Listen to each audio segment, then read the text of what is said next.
The object in my hand is small and seems perfectly harmless. It is no more than 5 inches long, a little more than 2 inches wide, and about a quarter of an inch deep. The item is made of plastic and has a glass surface. Inside it is a set of microchips to perform its assigned functions. A seemingly innocent object, but in fact, the greatest threat to privacy the world has ever known. We call them cell phones and voluntarily carry them around with us everywhere, so that anyone who wants to can spy on us. George Orwell seems like a boring prophet when you look at the current reality. 20 years ago, they were a novelty. Now we see these little toys as a necessity.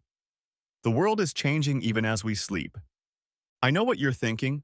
There are rules and built-in protections. But just think about what kind of device is in my hand right now.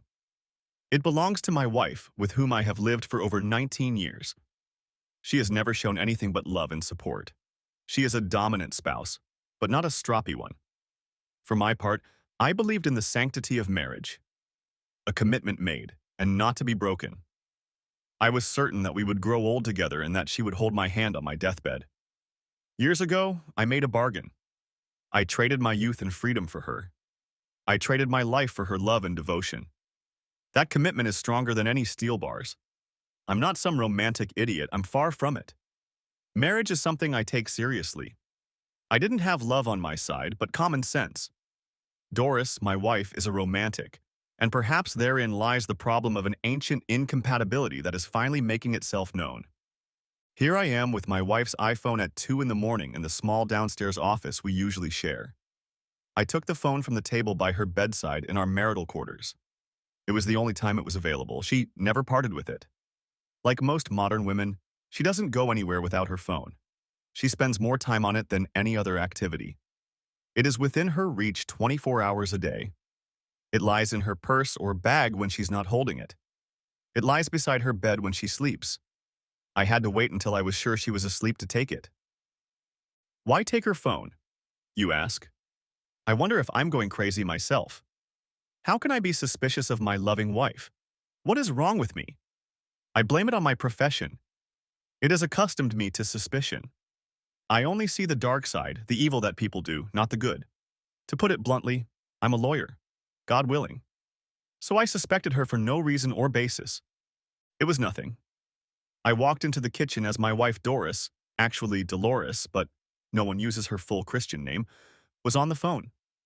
On all previous occasions, she would have continued to ignore my presence, but this time she hung up immediately and seemed nervous. Later that evening, I asked to borrow her phone so I could call and order the pizza I'd talked her into eating for dinner. We don't have a home phone anymore, and we saved a bit when the girls went off to university as part of a save money in every way possible strategy. She's usually against takeaways as she's very watchful of her weight, but today she gave in easily and handed over her phone without complaint.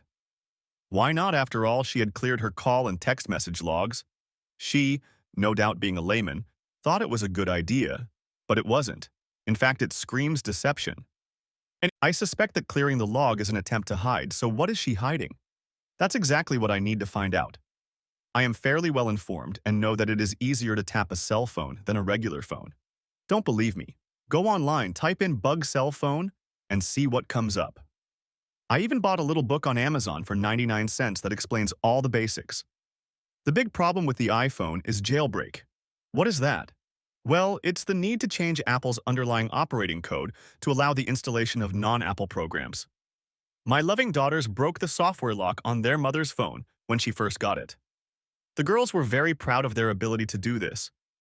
Holding my wife's phone in one hand and the little cable that connects to the iPad in the other, I hesitate. Am I the right person? Do I want to do this? Do I dare to do this? The reality is that it could end 19 years of marriage, a very good marriage. Why am I looking for a way out? We are a happy couple. I can't ask her for anything she wouldn't do for me. On the other hand, she rarely asks for anything in return. I entered our marriage reluctantly, but I've never regretted it. I suppose I owe you an explanation. I'm David P. Landon, Jr. I was at the frat party. Now forget everything you know about fraternities. The Brothers of Sigma Chi are a fraternity that stands out from the rest. They were the biggest fraternity on campus because all it took to join was a good heart. That's right, The brothers didn't respect money or position. It was all about brotherhood and doing the right thing. The jocks mingled with the nerds, the academic stars with the guys who were constantly on probation. It wasn't uncommon to see a group drinking beer in the basement while upstairs there were long tutoring sessions for those brothers who needed help. All races and religions mixed together, we were brothers. All it took to become one of us was to be a good person. Sounds simple, but it wasn't. When you didn't meet the standard, you let everyone down. The hardest part was the guilt, realizing that you had let your brothers down. Being a Sigma meant carrying all the responsibilities associated with being a good brother. One of those responsibilities was the annual freshman party. The older brothers were chaperones. We invited all the freshmen, both men and women. The women invited the men so we could get an early look at potential brothers. More women came than men because, as everyone knew you were safe in the Sigma house, we were all gentlemen. I was in my second year of law school and was usually well protected from campus parties, but now it was my turn, along with 9 other brothers, to watch the pledges. It was the responsible thing to do. If you're a Sigma, you can't shirk responsibility. Doris came to the party with her girlfriends. I don't know what they were doing, but when they arrived, they were very happy. I recognized her, of course. It was the oldest daughter of my mother's best friend. I've seen Doris many times since then, but my memories of her were tainted by earlier memories. In my imagination, she had remained a child. That was not the case now. She was a slender young woman, though still very young, but definitely more woman than girl. I had no choice but to walk over and say hello. Doris was 6 years younger than me, as were her friends. I wanted to say hello and leave it at that. Doris greeted me enthusiastically and gave me a kiss. She was always friendly and pleasant to talk to, but it was obvious that she liked to show me off as an older student she happened to know. The fact that I was a member of the fraternity and one of the official masters was a bonus for her. And I ended up watching them all night and drove them home after the party. Taking advantage of the opportunity, Doris set me up on a date for the following week. We became friends and dated for the rest of the semester, but nothing serious. She was a freshman, and I was a graduate student, so it wasn't a serious relationship, at least not on my part. She broke up with him. She wanted to date other people. I was fine with it at the time, but quickly became depressed. I felt like I was missing her. I didn't know why because she wasn't beautiful in the classic sense of the word. She had such a young, fresh, and innocent look. She was very pretty, 5 feet 4 inches and maybe 110 pounds. There was nothing impressive about her looks, but one look into her soft brown eyes and I was hooked. It wasn't love on my part, more like a deep attraction. Doris had a wonderful, cheerful personality, and when she was gone, she left behind a big hole. I am intelligent, no, perceptive, but introverted and a bit shy. I tend to withdraw into myself. Doris is outgoing and, if given the chance, will make friends with everyone in the room. She's the first person invited to a party and the last person they want to see leave. But she broke up with me to go out with other guys. I accepted it. I was hurt and left with a bruised ego, but that's how a breakup affects you. Fast forward to July after my second year of law school. I needed a summer internship. A summer job during your sophomore year is practically a necessity if you want to graduate with job prospects. I looked for jobs in New York, Chicago, Washington, D.C., and other major cities, but everyone else was already looking. I eventually found a job in our sleepy little college town at an ancient law firm that specialized in eminent domain. I'll explain what that is a little later. The apartment I was renting with 2 others was only rented through June. I needed to find a place to live for the summer. Luckily, the university had opened a dorm for summer school students, and they needed an assistant, a responsible older student who could act as a surrogate parent. The rent was free in exchange for me coming in as needed. I was fine with that, which meant the meager salary of a law clerk could be put to better use. Doris was in summer school and lived in the dormitory I supervised.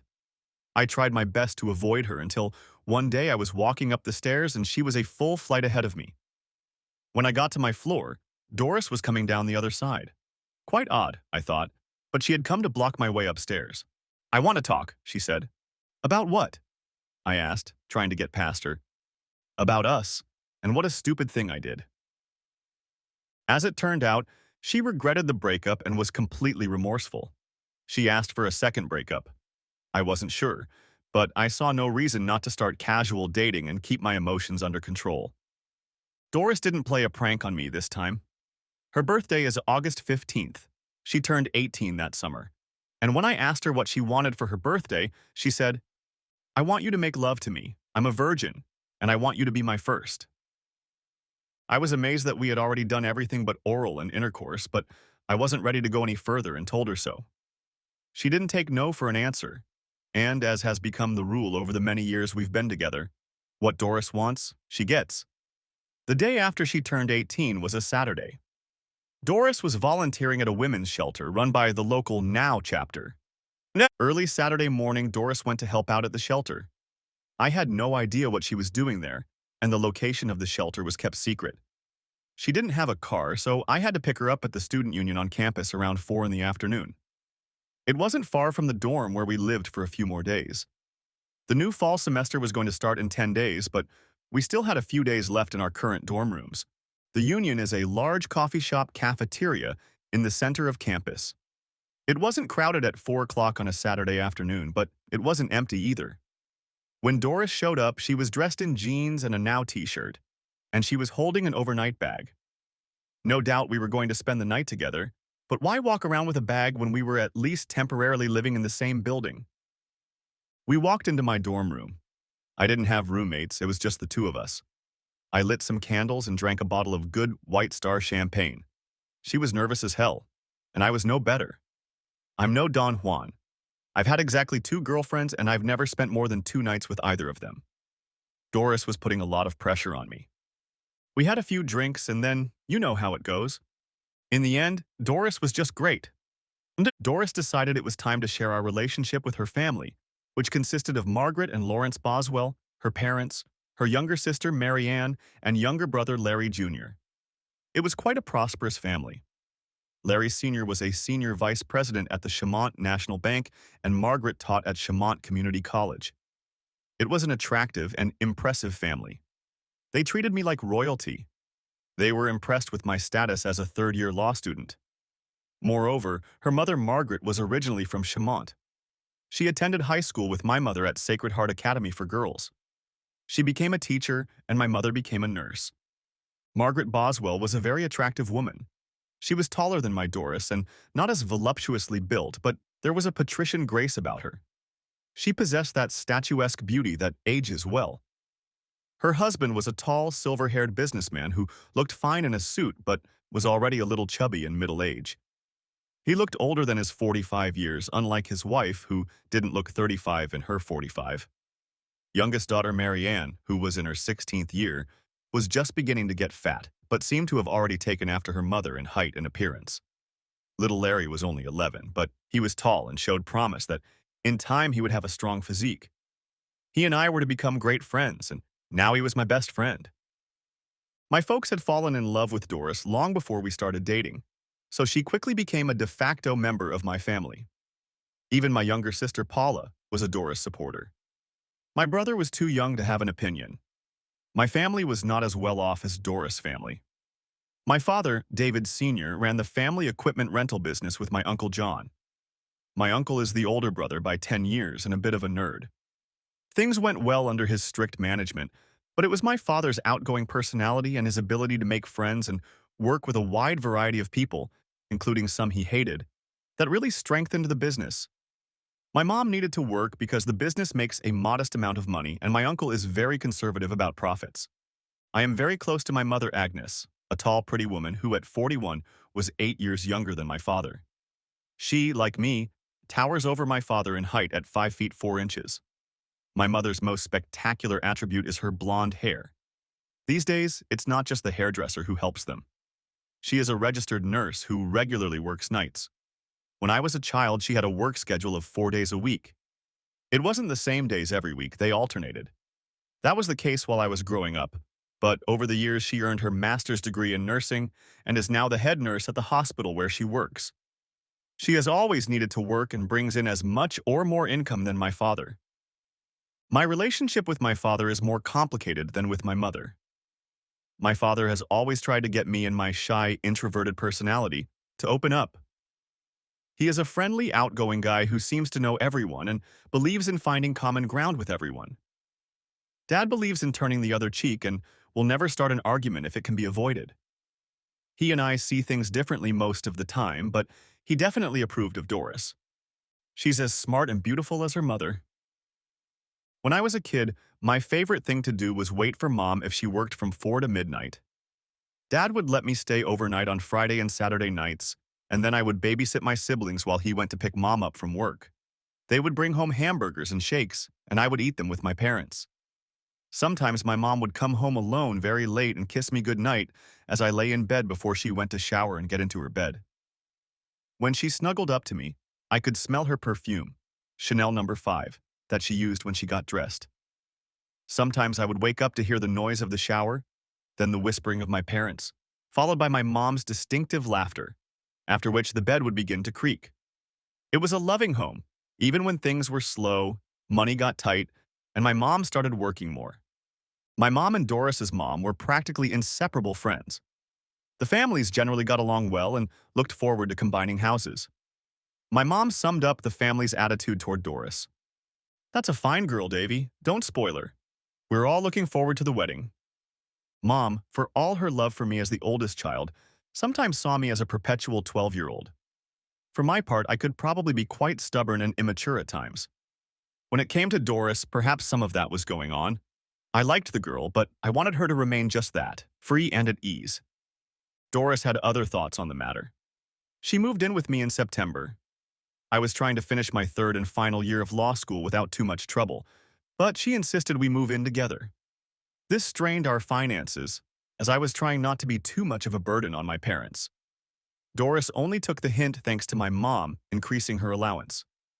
But it seemed to give us reason to expect our relationship to become more serious. By early May, things went beyond expectations and turned into, "What are you waiting for?" Doris made it clear that I had taken her virginity and that I owed her a debt of gratitude. Oddly, it was her idea not to make such demands, but I could understand her. I was going to graduate from law school. I would be 25, unmarried, and the proud owner of a ticket to a professional career. I was highly desirable prey for many single women living in the real world outside of university. She, on the other hand, had just finished her sophomore year, having accumulated enough credits to skip a semester, but was still over a year away from graduation. She was also majoring in English literature and needed a master's degree to teach high school. From her perspective, I was leaving her behind with all that she had done for me. This whole situation should have been a warning of sorts. Doris saw things from her perspective. What was good for Doris was good for us. As selfish as it seemed, she was right. We were good together. What she wanted almost always exceeded my goals. With her, I was somehow incomprehensibly complete as a person. So if she wanted me to put a ring on my finger before going out in public, why did I hesitate? I didn't love Doris, so I said it. I was sure I liked her, and I was comfortable in our relationship. She brightened my days. But to marry her and be responsible for the rest of my life? I tried every excuse I could think of to leave Doris and avoid marriage. The main excuse was that she was too young. She was only 18, whereas I turned 25 in July. It was a fine reason, though not entirely sincere, but my mother, of all people, rejected it.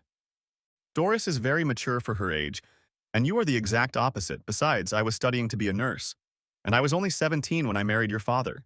It's not about age, it's about maturity. She has it.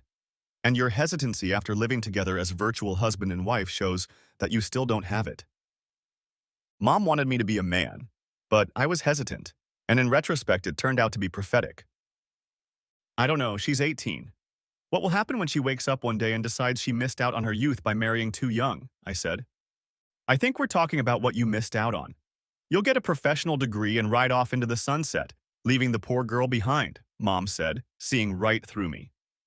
In the end, Doris had too much influence over me and too many allies for me to hold back, so I swallowed my doubts and tied the knot the following week after the bar exam. There was no bachelor party, though I heard there was a wild bachelorette party. I didn't have any friends to hang with or the necessary time. I was studying 20 hours a day to pass the New York exam, the toughest in the country.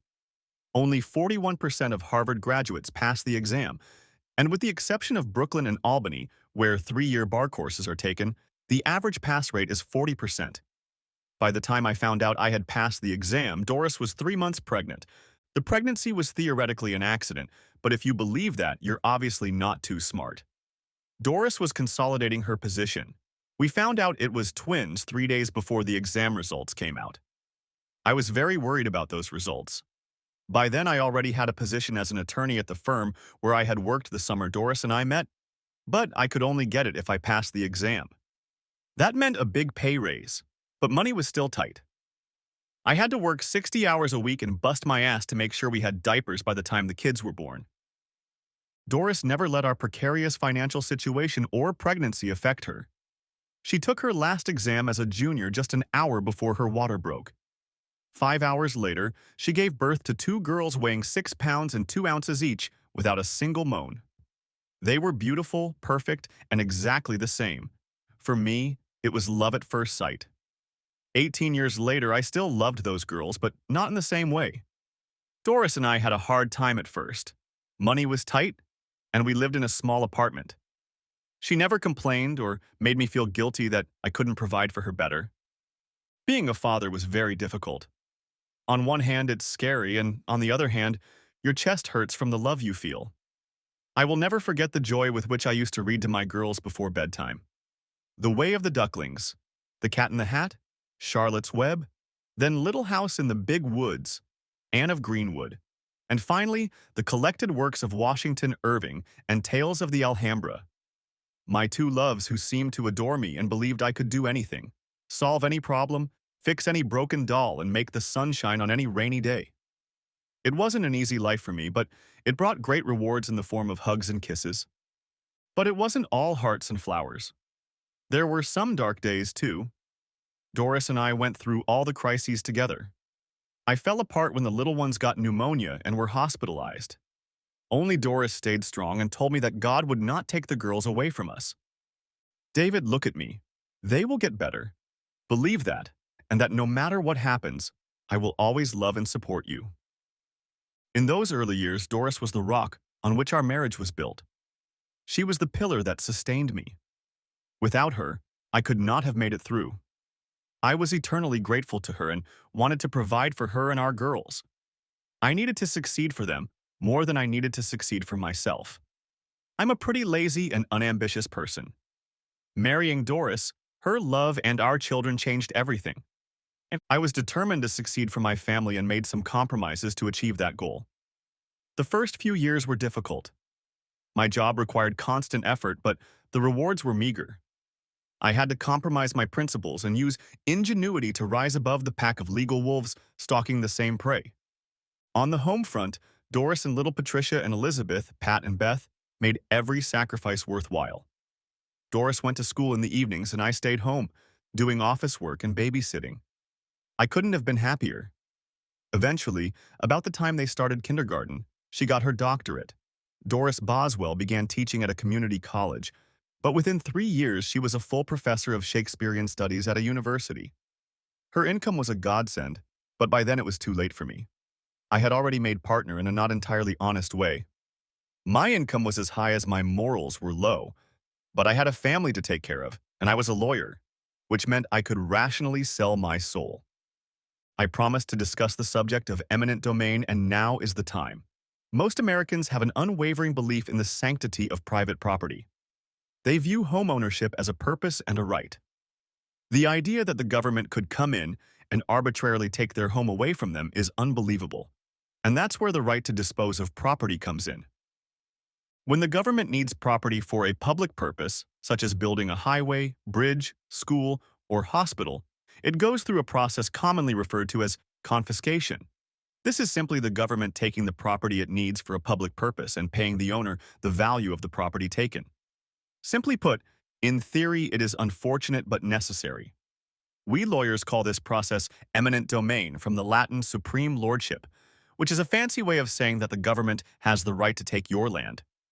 Theoretically, they should pay you the value of the plot, but if you are foolish enough to rely on the government to treat you fairly, you deserve to have it taken away from you. This is where lawyers come to the rescue. Foreclosure is a complex system with a set of predetermined steps.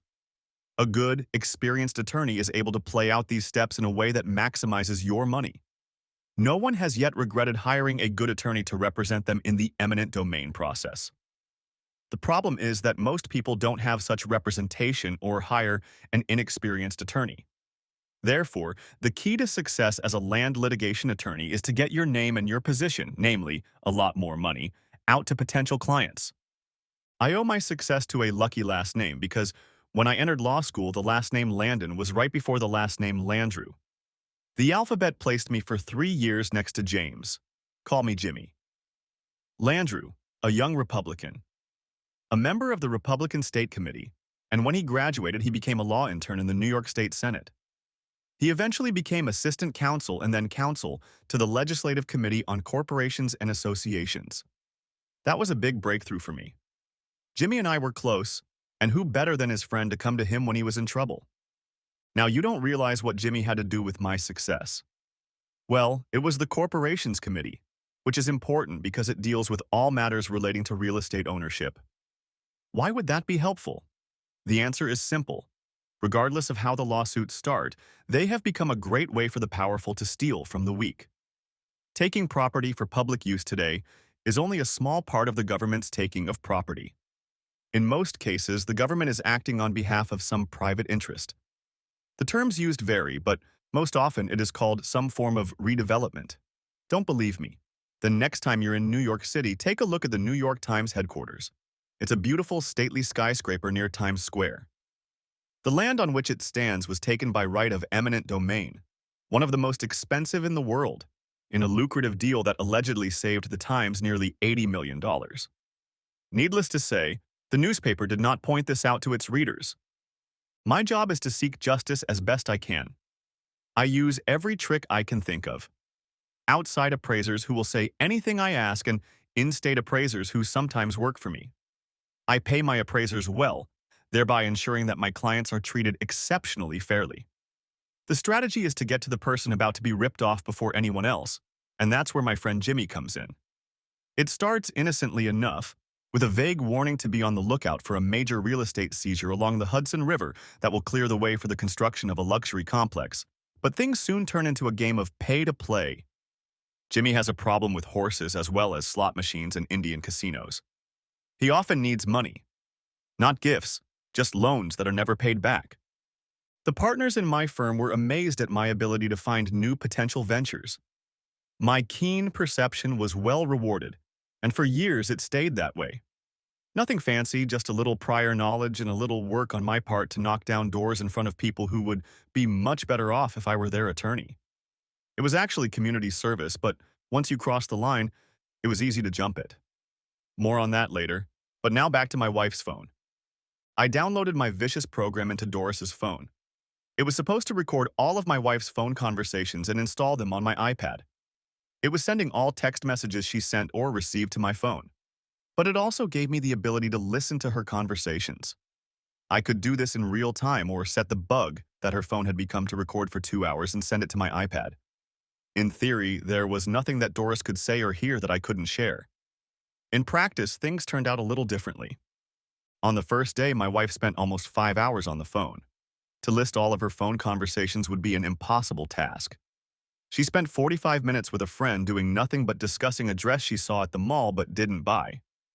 For 3 weeks, I agonized over this nonsense, and I thought I was pretty good at it. I was convinced I was paranoid. I was just about ready to call it a day when those damn texts came in. I was in a meeting with a new client when my phone made a distinctive ringing sound, alerting me to a new message. I ignored it, but a few minutes later another ringing sounded and then a third. I rarely send or receive texts, and Doris was the same way, a matter of age, I'd say. Text messaging is not in the DNA of my generation. Finishing my conference call with the client, I checked my phone. 3 new messages had arrived from the spy program on Doris's phone. Remember we're having lunch today, Mark? Can't miss you that much, when and where. URD. Cooper at 12:30. Love you. I didn't immediately realize that Doris had a lunch date with a man named Mark, whom she missed and who said he loved her. Cooper's restaurant was a small, intimate establishment north of the traffic circle and therefore quite out of the way. the kind of place one chose for intimate dates. It was after 12. I had no way to get there that fast, but I had a trump card up my sleeve. I could eavesdrop. I set the bug on her phone to active mode, used my iPad to listen in, and nonchalantly got into the car. At first, only the noise of cars reached me. Doris was in her car. As she pulled up, I heard the faint sounds of a restaurant and the hostess's greeting. "Good afternoon, what can I do for you?" said a pleasant female voice. "I'm meeting someone." "Oh, there he is." Then came the sound of their embrace, or perhaps kissing. Doris sat down and they exchanged greetings. They talked a little about work. Apparently, they had worked together at the university. He spoke young, strong, and very confident. Soon he turned the conversation to her. Compliments sprinkled in about her hair, her dress, and her overall stunning beauty and youthfulness. I listened to being seduced. It would have been interesting if it hadn't been about my wife. When the food arrived, the conversation turned to me, to how old, fat, gray, and boring I am. A cold fish who doesn't deserve a beautiful, vibrant young woman, and finally his needs, how much he wants her, and how happy they could be. But I can't. I'm married. I intend to grow old with David. Please understand. Can't you see he's already old? You're still young. Live while you can. If you can't leave him, then we'll break up. No, I won't cheat. I've never been with anyone but my David. I love my husband. But I want you and need you to be complete. I need David to realize that. There has to be some way out. Just give me time for everyone's sake. Please, I've waited so long already. I know, but I need time. Okay, but please no more. As I pulled into Cooper's parking lot, the conversation turned to mundane things again. I took a spot far in the back of the parking lot, out of sight of what I recognized as my wife's car, but could still see the door. At some point, they went back to talking about how they needed to be together and that Doris would try to find a way that wouldn't jeopardize her marriage because, after all, I still love Dave. We've been together for so long. I owe it to him to try to keep our relationship together. That's why I love you so much. You have such deep feelings. I just have to show you that pity isn't love, he said, a pouty asshole. As they walked out, they came into my field of vision. Doris, I noticed, was dressed to the hilt. I could have sworn she hadn't left the house like that morning before. He was tall, maybe 5'3" or 4, slender and athletic. He had black skin, not quite swarthy, more like a dark coffee color, but black. Was he handsome?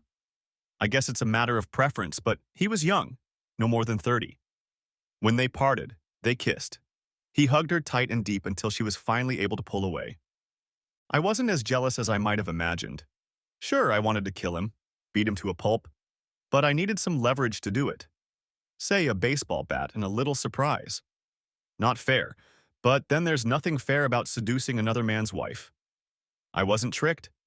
He just wanted to get in her pants, nothing more. All that love nonsense was for nothing.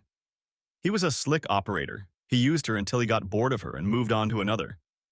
Somehow I suspected it wouldn't come as a surprise to Doris. She's a smart woman.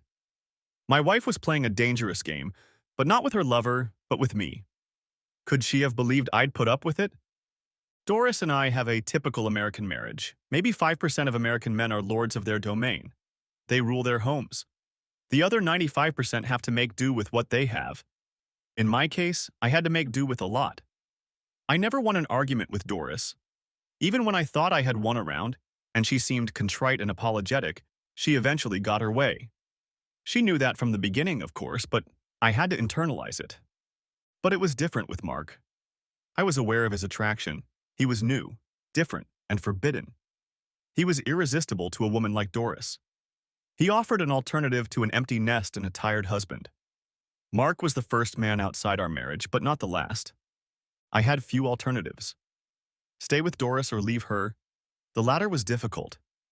We'd been through it all together. I was, and I hated to admit it, very dependent on Doris. After so many years together, I couldn't imagine life without her. But then, what if? I asked myself. Never. Returning home in the evening, I tried my best to be, if not cheerful, at least neutral. Doris knew my moods and could see that I was pretending to be calm. What's wrong, Dave? She asked. Nothing. I guess I'm just tired after work, I replied. You work too much. You should slow down and take better care of yourself. Maybe join a gym, she said. I then looked at her closely and very critically. You see, I joined a gym last year. I know I went there every morning long before she woke up, but hadn't she seen the results? I'd lost 30 of the 40 pounds I'd gained since we'd been married and gained a lot of muscle since I'd been working out with a personal trainer 3 days a week. Her new boyfriend wasn't about me being out of shape or boring. It was all about her perception of me. I'm a comfortable pair of old slippers. She wants to try on new ones, but mostly wears the old ones, even though she no longer appreciates them. I paid no attention to her indecision because Doris needed to work on herself. Eventually, she bought the dress she had been looking at and talking about. She was a woman who needed time to make a decision. She was still debating with herself whether to try on a new man. The next day, another surprise awaited me. A phone bug picked up a conversation I was barely listening to.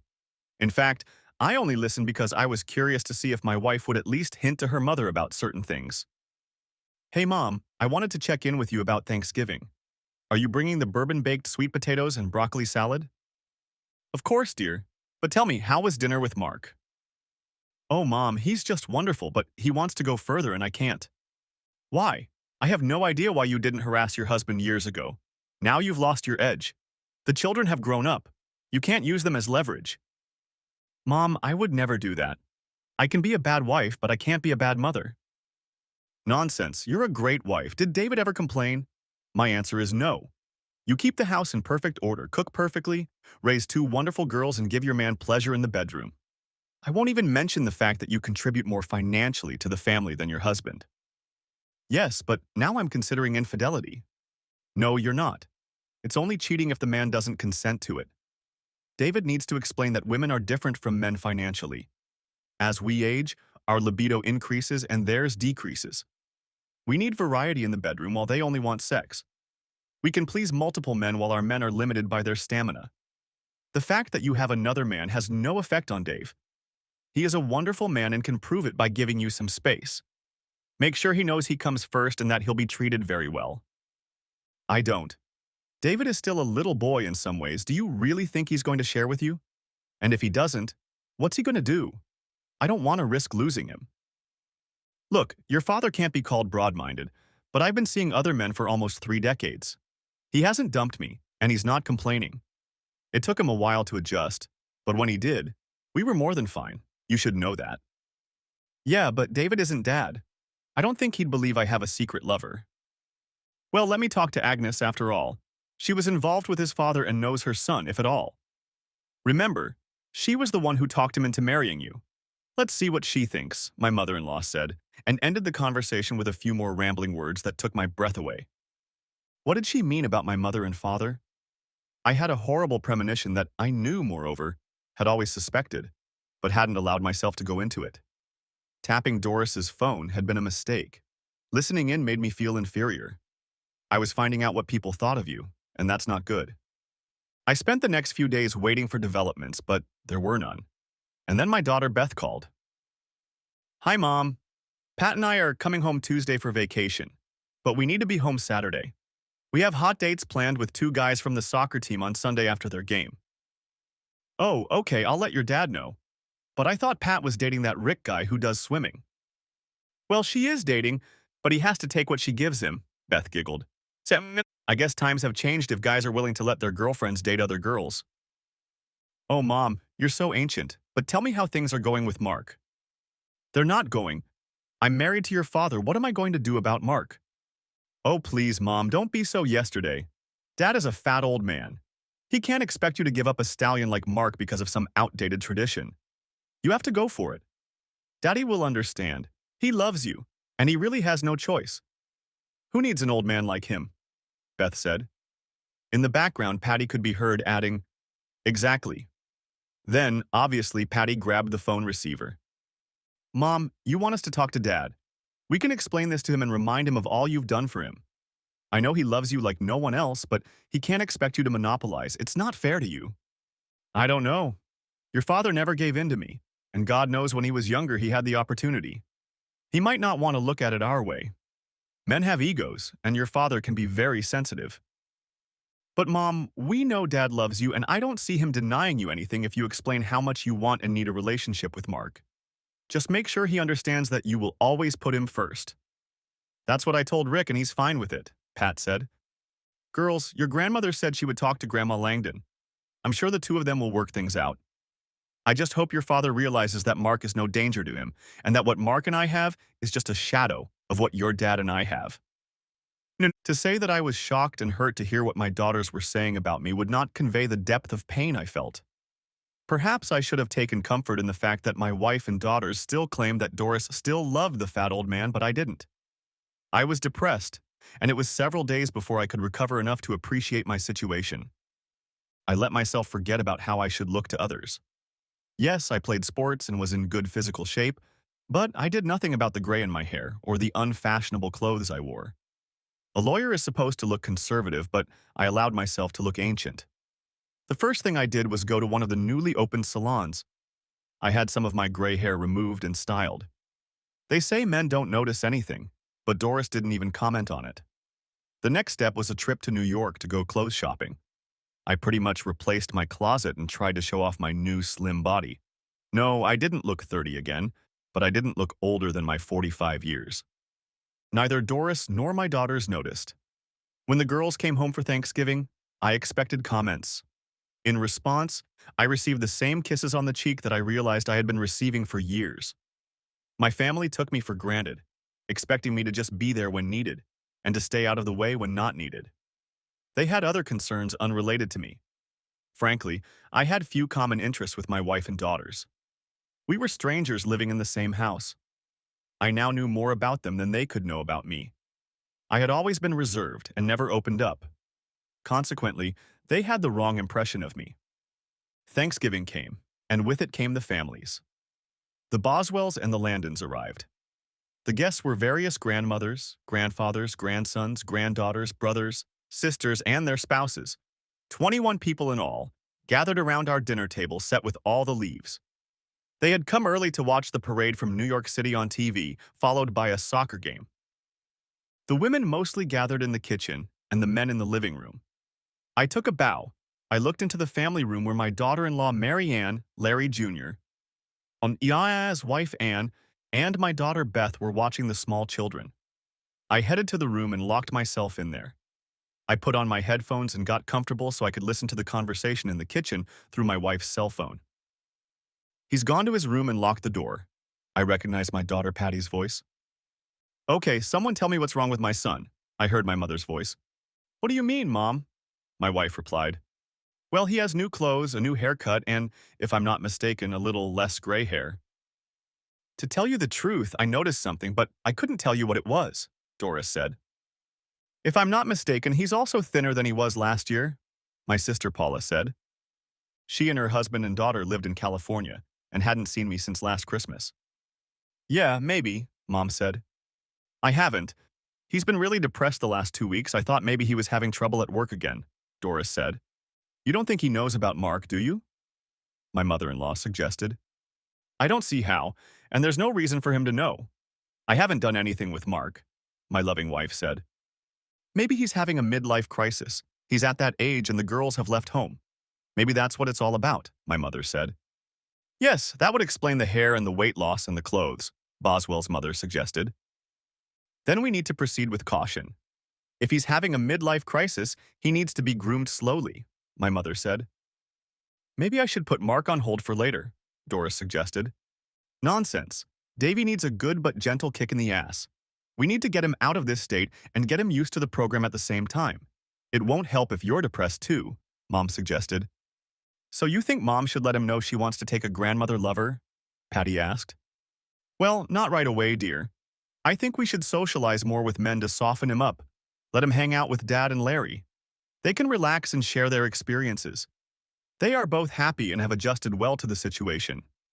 There is no reason why your dad can't be the same, but if he suddenly feels like he's getting older and life is passing him by, it's not the time to tell him right away that his wife has a young lover. We'll get him used to the idea first, Mom said. Being a cuckold? Patty giggled. Of course not. Your father is a proud man, a good husband and father. He needs to be carefully nurtured and his needs carefully provided for. I never let my husband go without food. He may have come second, but in my heart he always came first. Dave Sr. knows that he is the love of my life. It is up to us, and I mean all of us, to make my son feel loved. Doris, you're first in line, but we've got your back, right? Mom responded, in general agreement. And so it went on, with the women dissecting me and planning how to get me cleaned up. How and when Larry and my father should bring me up to speed on what married life was like with a hot wife. They didn't use that term. In their minds, they were satisfying Doris's natural urges and legitimate needs. That way, the marriage would be strong and both parties would be satisfied. After all, Doris had married young and made many sacrifices. Now that there were no children, she could explore the world around her while providing for her husband. My mother was the driving force and obviously had the most experience. They talked about me like I was a child. They were trying to get me to behave. I listened until I couldn't take it anymore, and then I picked myself up and walked out of the house. I walked until I decided it was time to go to the Thanksgiving feast. When I got back to the house, Doris was concerned. No one had noticed me leave, and my return made them wonder. Late that night, when we were alone in the house, not counting the girls, Doris asked what was bothering me. I can't say, except that I know things have to change, and maybe I don't feel like heading off into the unknown. Baby, know that no matter what, I will always love you, and you are and will always be the most important person in the world to me, she said, snuggling up to me in bed. I didn't say anything back because what could I say to that? Her words made me feel guilty. She always made me feel guilty. The first Saturday in December, I found myself at Giant Stadium with my father and father-in-law. Larry had bought tickets and very good seats. My old man paid for a round-trip limo and liquor for the trip. Larry bought beer and snacks at the stadium. Both men were very well prepared. After an awkward start where they tried to get on the topic of how great it was to be a cuckold, they touched on all of my mother's main points. The main arguments were that women of a certain age need a young lover. If you love your wife, you give her the opportunity to explore herself and benefit greatly from it. I let them go without saying anything until that enviable stretch of time that is the last 2 minutes of every professional soccer game. I am reminded again of how much I loved playing soccer as a kid and how and why I hate watching it. I don't know everything, of course, but I do know that if I ever catch Doris with another man, our marriage will be over, no ifs or buts. I said it so that it would be my last words on the subject. My elders spent the last 2 minutes of the game, which lasted about 20 minutes, unsuccessfully trying to dissuade me from my position. I simply reiterated that any infidelity to Doris would result in my leaving. Who needs a whore as a wife, after all? That's exactly what she is, I said. And the two older men called me immature and bigoted, then headed for the men's room. They were gone for a long time, and the stadium was about to clear before they came back to me and we headed home in a quiet limo. Later that evening, I discovered that it wasn't just a line for the men's room. They were calling home. Both my mother and mother-in-law called Doris before we even got home to discuss the situation. Further action had to be taken. Not a week later, Larry and Dad dragged me again to the gentlemen's club where there were dancers and barmaids. Larry and Dad alternately ordered overpriced drinks and lap dances. I limited myself to soft drinks and there were no foreign objects on my lap. The wise words of the older hedonists boiled down to the benefits of a mature and open marriage. I can't imagine myself trading my wife's fidelity for a lap dance, I said before leaving. I caught a cab and left alone. Nothing was said to me after that about leaving those two old fools. As we drove up to Christmas, the conversations, as I heard them, became more and more intense. Mark was flirting with my wife and insisted on seeing her during the school vacation. It was the perfect time for lovers. They were free all day and I was theoretically working. In fact, if anyone took a closer look at me, they would have suspected it wasn't like that. I think it's time for a confession. You see, I am what some would call a questionable person or a fraud. For many years, I carefully stepped over the line until, tempted, I left it far behind. It all started with keyhole lots. For those who don't know much, a keyhole lot is a lot through which only a small portion of a road passes. It can be difficult to build on such a plot because access to the main plot is limited. This is the situation in this part of the country because of our archaic zoning laws. Rural land can be sold in 5-acre parcels with no subdivision requirements. Many farmers are starting to sell off 5-acre lots along roads to raise money. When the main farm is put up for sale, only a small plot may be left in front of the road. This results in large lots that are called keyholes. There were 10 keyholes near a New York State highway, built up with mobile homes or prefabricated two-bedroom shacks. They were in the middle of nowhere. They were 20 miles from a transportation interchange. They were very undesirable and therefore inexpensive neighborhoods. A large national retailer came to the area and needed a warehouse with good highway access. All they needed was 10 turnkey lots and a new highway entrance. No problem. And my buddy Jimmy got this information long before it leaked out. When I was knocking on doors advertising my services, I saw this: a small for sale sign on a dilapidated fence post. It turned out to be 250 plus acres of substandard pasture. The remains of an old dairy farm located on an old county road, but well outside the redevelopment area. That road was soon to be replaced by a good state road leading directly to the thruway highway. This was land that was worth at best $1,500 an acre, and would soon be worth 20 times that. You had to be a saint to resist, and I was no saint. Buying the land emptied my 401 bank and all the savings I had. I was left with no land. My business became a funnel to pay taxes and develop land. I invested in a Wyoming corporation called Stuyvesant Limited, which a dubious type sold to me for $7,000. He had set it up 5 years earlier for people like me who needed to hide their actions. Wyoming didn't require disclosure of officers, directors, and shareholders. There was nothing tying me to Stuyvesant.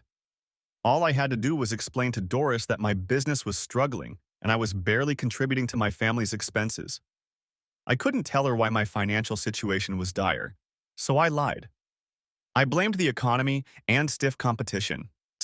Any other wife would have been angry or at least let me know what a loser I was.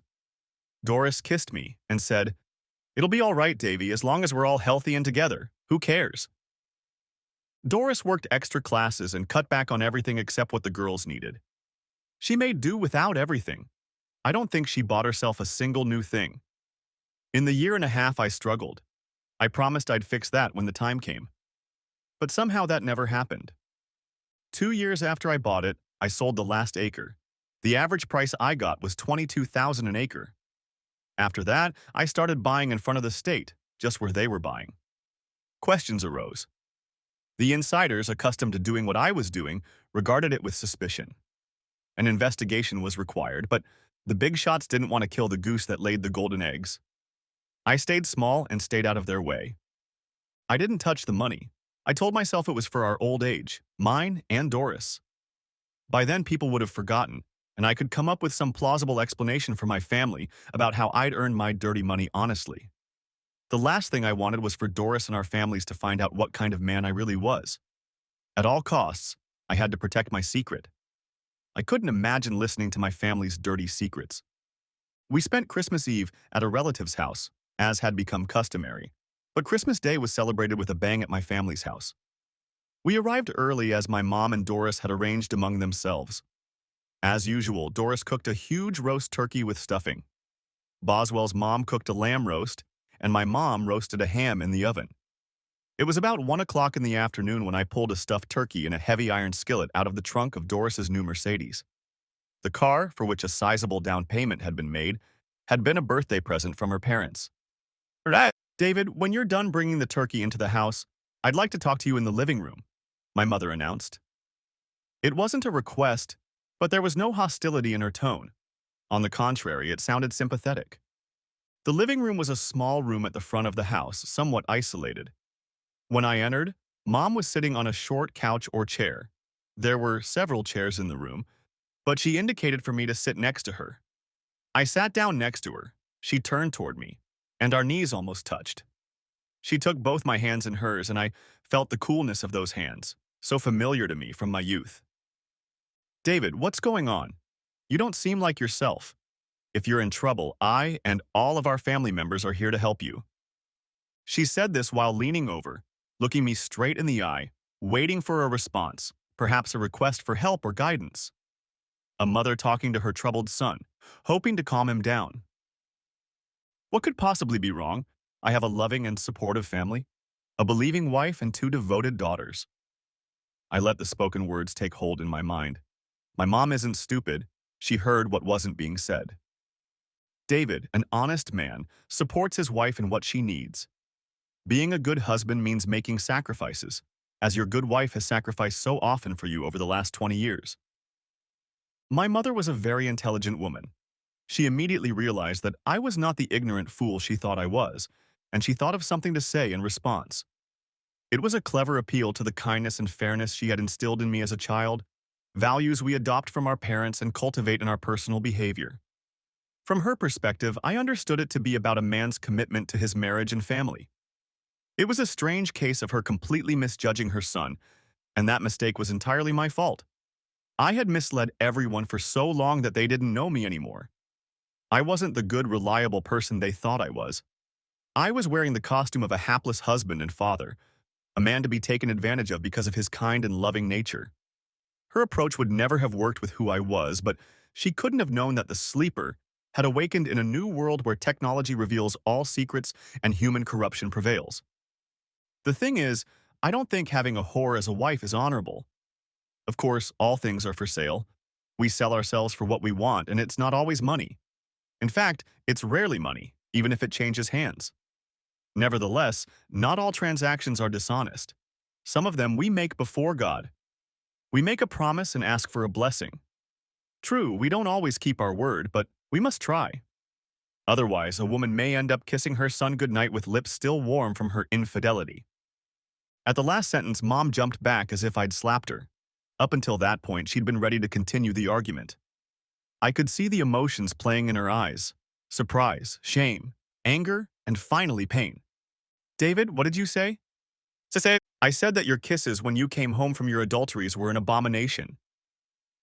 She released my hands and ran out of the room. I didn't need the phone to hear Doris's words of anguish as my mom ran out of the room. Mommy, what happened? Doris shouted. No, she must have been waiting for my mom's nod to ambush me. Apparently this was a planned intervention. Perhaps all the family members were planning on hitting me during the day. When I left the room, there was no one around. Mom had apparently run off to the kitchen, bringing another available family member with her. I decided I could use a strategic retreat and walked out the front door as quietly as possible. I still had the keys to Doris's Mercedes and drove to the state park to the Hendrik Gadsden Lookout, the lover's lane of my youth. It took me until the end of my senior year of high school to pick up a girl here, and that I didn't get any further than first base. I was not and am not a Casanova. But when I turned 25 and had just graduated from law school, women began to look at me very differently. Unfortunately, by then I was already hooked. Doris was hooked on me and wasn't going to let go. Looking at my situation, it was two sides of the same coin. When Doris needed me, I was expected to obey. Now that she was looking for someone else, I was again demanded and expected to obey, giving her the freedom I had been denied. Strangely, I saw the logic in that. Doris had sacrificed far more for the marriage than I had. She'd made it work. She raised the next generation. If I'd stayed single, we'd never have children. We might not have been able to buy a house, plan for retirement, or do anything at all. Now Doris wanted a little of what she thought was harmless fun. A little of what she missed so much. She didn't deny me the opportunity. She just didn't believe I could take advantage of the offer. You see, I'm old and fat. Mom's good intentions today were to make me see my limitations, but also to assure me that they all still loved me and would do everything they could to make it as easy on me as possible.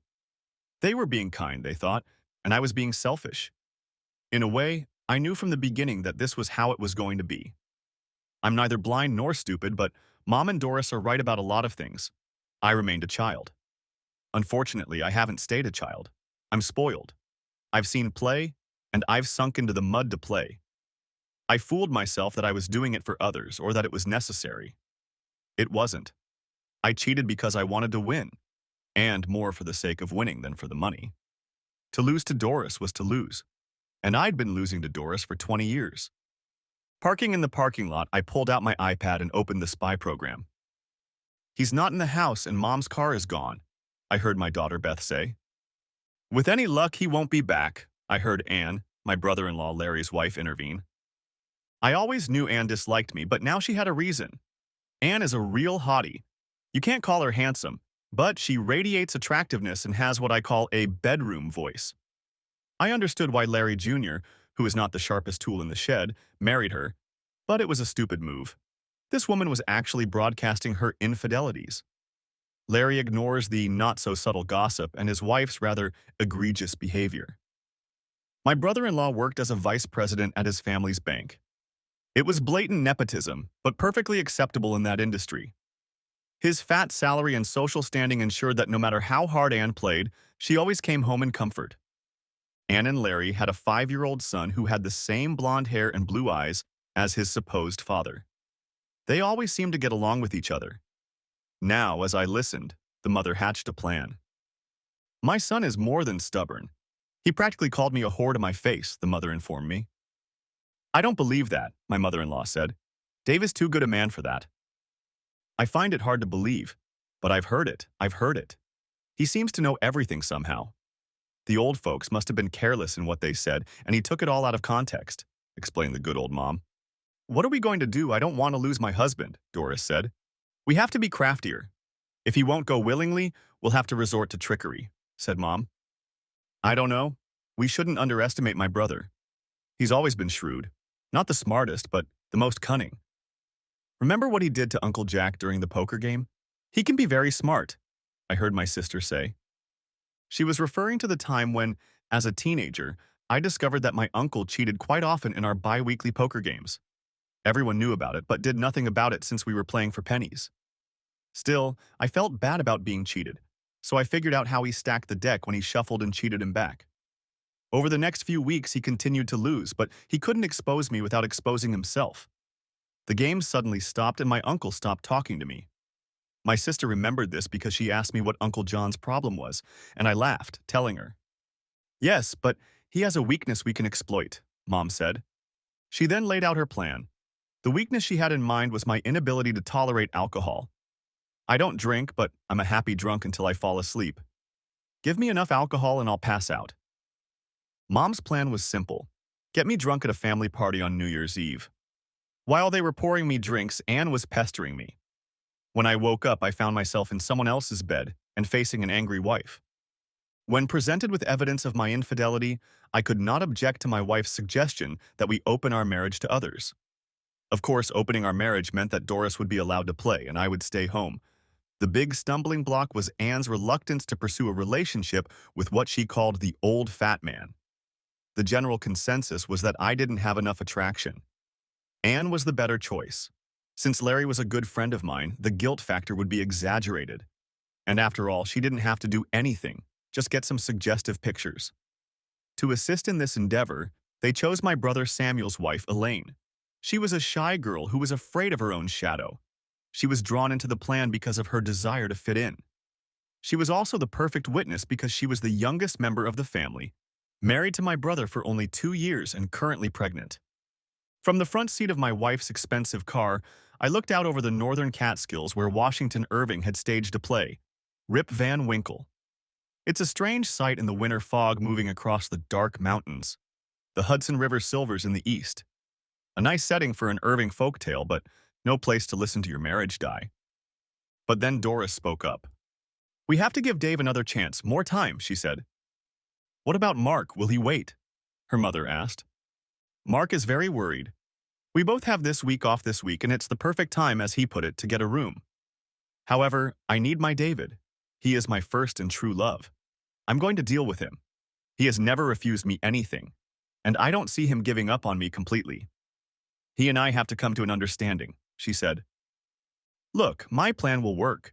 He's harsh, but your husband has earned it with his attitude. I suggest you talk some more, but be careful not to keep your lover waiting because of my stupid son, my mother said. I'll give Dave another chance to step forward, Doris said, ending the conversation. I had no choice but to go back and sit through Christmas dinner with my family. Everyone received me very coolly, except Anne, who had apparently resigned herself to having to flirt with an old fat man. Doris grabbed me and dragged me out the door of her Mercedes. What about Christmas dinner? I asked. We're not going there. We need to talk, she said. We have a lot to talk about, I asked. Yes, but not in the car, she said with a sly smile. She drove to the Hilton. She had pre-booked a room, and when he got there, there was White Star champagne waiting for him. What's there to talk about? About what happened, love, she replied. What could possibly be wrong? Oh, please stop. It's not us. I love you. I will always love you. I want to be with you always until death do us part, just like we promised. Give up on everyone else? You know I could never love another. Use yes. Love no, she said. Is there a difference? I asked. Of course there is. I'm trying to assure you that we will be together and inseparable forever, she said. You can keep the bird in the cage, but don't leave the door open. What does that mean? I'm offering each of us freedom because we love each other. That's what binds us together. I won't fly away, she said. Please don't believe me. I do, but you're wrong. No, believe me, I can only love you, she said. I didn't have an answer. She missed it by failing to understand the other side. Please don't let male pride hurt us. We're only talking about bodily functions. It doesn't mean anything. D, please believe me, this is an argument you can't afford to win. Be happy with what you have, and I'll stand by my opinion. Just don't open the door. Don't be stubborn. You know I'll always take care of you just like I did before. You need me. Don't be stupid, she said. I hugged her, realizing that there might not be a future for us. She couldn't realize that it was all a lie. Yes, the lie was an omission on my part, an inability to tell the unattractive truth. I had avoided the central issue of our marriage for 19 plus years until Doris believed the original lie she had told herself and which I had never challenged. Oh, I love you, it's going to be okay, trust me, she would say, not realizing that she wasn't the problem. No, trust me, I'll never accept what you're offering. I've held up my end of the bargain, I said and ended the conversation. On Wednesday of the following week, Mark invited my wife over to his house for lunch. I listened long enough to make sure they were done with my marriage. Apparently, by mutual agreement, the loving couple did not mention the horny husband. It was as if I didn't exist. Friday was New Year's Eve. I started with a drink at my favorite establishment, the Irish Mist. It's a restaurant bar. I invited all my older friends for drinks, but not family members. I limited myself to non-alcoholic drinks. I didn't get to Larry Jr.'s house until 8 p.m. And that was by cab. My old Honda was parked some distance from Larry's house that day and hopefully went unnoticed. When I arrived, I smelled like the bar I had spent most of that day in, and I was acting a little worse for wear than usual. It wasn't long before I was brought a very strong drink. They started slowly but quickly increased the degree of intoxication. I had a heck of a time getting rid of them, but fortunately Ann and Larry believe in houseplants. They and a few trips to the restroom allowed me to stay sober even though I was acting drunk. Ann asked me to dance. I let her do her best, and after a while, I responded as best I could. Apparently, it was about half an hour after the balloon came down in Times Square, and by then I was pretending to be completely intoxicated. It must have been convincing because Ann and Elaine took my hands and started helping me up the stairs. When they got to the room, which I realized was the guest bedroom, they sat me down on the bed. I don't think I want you to do that, I said. Elaine jumped back with a look of surprise on her face. Shit, Anne told me off. My sister warned you, but who listens in this family, I said. Now you both go downstairs and send that traitorous fool who calls herself my wife down here. With these words, they ran out of the room. A long time seemed to pass as I sat listening to the commotion below. A few raised voices were heard, but I didn't even try to eavesdrop as eavesdropping was already over in this little drama. Eventually, Doris appeared in the bedroom doorway. You wanted to see me? She asked. She asked. Yes, come in and sit down, I said in as soft and friendly a voice as was possible under the circumstances. Doris sat down, and the tears flowed by themselves. When rivulets ran from her nose, the tears ended. She was sorry that she had made a terrible mistake in listening to the others. What are you sorry about? That Doris wanted another man? Or that you had fun with him last Wednesday at his apartment? She shrieked, and I saw fear for the first time. No, maybe the fact that Mom's scheme didn't work and now you're caught up in it. Please, David, I love you. It doesn't mean anything. You have to believe it. I know you love me and will forgive me, she said, perhaps a little surprised at how calm I was. No, Doris, I won't forgive you.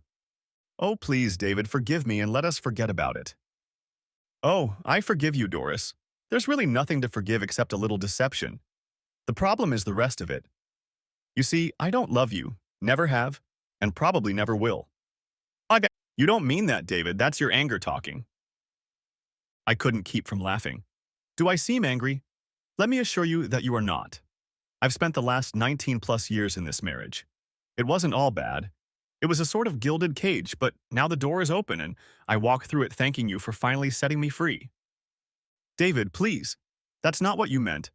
I'm not going to let you divorce me over such a small thing after all the years of loving devotion I've given you. Do what you want, but I'm leaving. I had it all worked out, you kept me on pure guilt, and now I don't have it. You wanted an open marriage, and I'm giving you the most open marriage there can be. Namely, a marriage without a husband.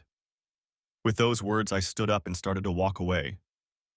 What are you going to tell our daughters? She asked, starting to get angry. Goodbye is all I will say. I wish I could believe they weren't mine, but given what they are and what kind of mother I am, I don't doubt it. So goodbye is all I have for them and nothing more. Then I stopped and thought, that's not true. Right? My girls are the little ones that will always be with me. They are locked in my heart. They never grew up. They're still wondering if the ducklings will cross the road, I said. With those words, I left my crying wife and walked down the stairs. Of course, my mother, supported by my father, tried to stop me. Where are you going? My mother demanded. A good question that I don't have an answer to, but probably somewhere I haven't been in 20 years, I said. Snap! So you're just going to run away because life didn't work out the way you wanted it to, she said. No, I'm leaving to find my life, the one I miss so much. Please, David, be reasonable. Everything you have is here. Everyone who loves you is here. Everything we've ever done has been for you. Don't let stupid male pride ruin your life. You don't have a life without us. How will you live? Who will take care of you? If you leave, there may be no going back, son. Think about what that means. Doris has been good to you. We all know how dependent you are, Dad said. I'm sorry, but I was already gone. You just didn't notice. The key was in the lock. All you had to do was turn it, I said. With those words, I kissed my mom gently on the cheek and left, waving widely to the others and saying a firm goodbye. I left my wife, daughters, brothers, sisters, and parents behind. I was free. I was alone, but really inside I had always been alone, and I wasn't going to be alone for much longer. An older but not fat man possessed the greatest aphrodisiac in existence, cash millions for physical attractiveness. I was earning them and traveling to the most remote and decadent places I could find. I traded one old whore for as many young ones as I could stand. I got out of prison after 20 years of incarceration, and a new and very different world awaited me. This is the end of my story. I know I'm going to get all kinds of comments telling me it's not finished. But you have to use your imagination. Whatever you do with your freedom and lots of money, whatever it is, it will be better than what I'm writing. Thanks for watching. I hope you enjoyed it.